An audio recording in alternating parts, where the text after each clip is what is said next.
Waggoottan jijjiiramaa as hariiroon dippiloomaasii Itoophiyaa kennanii fudhachuu irratti kan hundaa'ee fi hanga faayidaa biyyaalessaa biyyattii hin miinetti biyyoota hunda waliin walitti dhufeenya diinagdee cimaa uumuun karaa nagaatiin waliin guddachuu irratti kan bu'uureffatedha. Haaluma kanaan hojii xiyyeeffannoon dippiloomaasii irratti biyyattiin hojjetteen dhaga'amtummaan ishee kallattii hundaan bahaa hanga lixaa kaabaa hanga kibbaa baay'ee dabaleera. Seenaa baroota dheeraa qabaachuun baay'ina uummataa ishee fi guddina diinagdee saffisaa galmeessaa jirtuunis addunyaa irratti fudhatamummaan ishee dabalu Ministeerri muummee Dr. Abiy Ahmed eeruun isaanii ni yaadatama.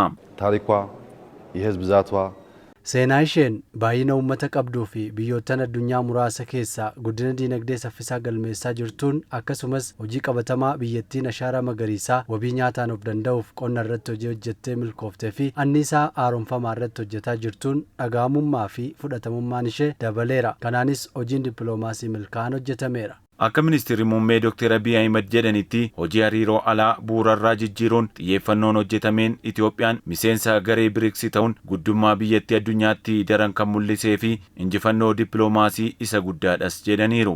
ብሪክስ ከቅርብ ጊዜ ወዲህ በዓለም ካሉ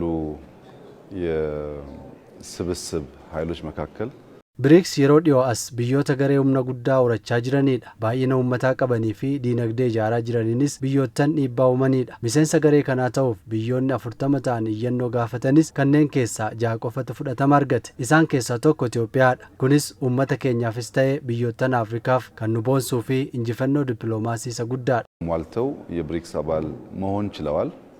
ይህ ለኢትዮጵያና ለኢትዮጵያ ሕዝብ ብሎም ለአፍሪካ ትልቅ ኩራትና የዲፕሎማቲክ ድል ነው።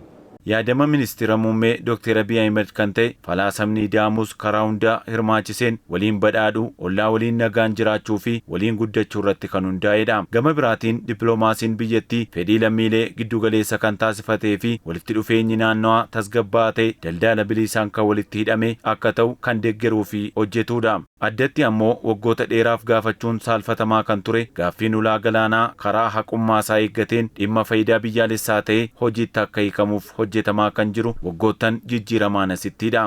ከ130 ሚሊዮን ህዝብ በላይ ያላት ሀገር Biyyi baay'ina uummataa miliyoona 130 qabdu addunyaa irratti haala hin baratamneen garee muraasa guddina biyyattii hin barbaanneen ulaa galaanaan dhorkamtee lafa gogaan daangeffamtee akka jiraattu gochuun sirrii akka hin taanee fi firoonni Itoophiyaa kanneen akka Tarkiyyaa ammoo gama dippiloomaasiitiin dhiibbaa uumaniin karaa nagaatiin Itoophiyaan ulaa galaanaa akka argattuuf kan deeggaran ta'uu marii bal'aa taasifneerra.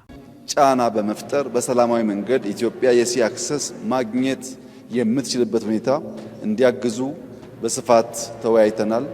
Ministeerri muummee Dr. Abiy Ahmed erga gara aangootti dhufanii seenaan dippiloomaasii Itoophiyaa guutummaatti kan jijjiiramee fi biyyoota ollaarraa kaasee hanga biyyoota diinagdeen guddatanitti hojiin dippiloomaasii hojjetame maqaa biyyattii addunyaa irratti daran ol kaaseera. Dippiloomaasiin daran cimee jijjiirama addunyaan keessa jirtu waliin akka tarkaanfatu kanneen taasisan keessaa inni guddaan guddina diinagdee biyyattiin agarsiisaa jirtuu fi haalli teessuma lafaa biyyattii murteessaa ta'uusaati. Dabalataanis jijjiiramni magaalaan Finfinnee yeroo as dhiyoo galmeessaa jirtu dippiloomaasii biyyattiif hiikoo guddaa kenneera. Magaalaan Finfinnees giddugala dippiloomaatotaa taatee akka filatamtu ishee taasiseera.